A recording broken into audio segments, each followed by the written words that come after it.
Hi friends, I'm Tilak, you're watching Tech Maybe Unique, and today we're going to see how to insert a square symbol on your WPS spreadsheet on your computer. And if you are new to this channel, make sure to click on subscribe button below. We just quickly move on to the video. So how to insert the square symbol on your WPS spreadsheet, I'm just going to show in this video.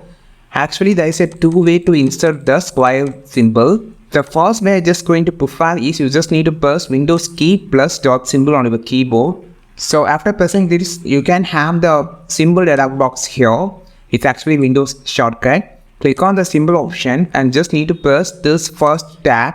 So here, to press this math symbol tab. So just scroll down and here you can find the square symbol like this.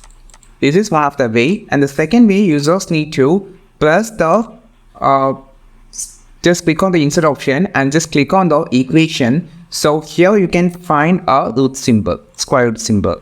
This is the second way. These are the two ways that you can just insert the square root symbol on your WPS spreadsheet on your computer. I think this video helped you. Not like this video, share this video, subscribe this channel. We will meet on next video with a super valuable content. This is Tilak signing off from Tech May Be Unique. Have a wonderful day.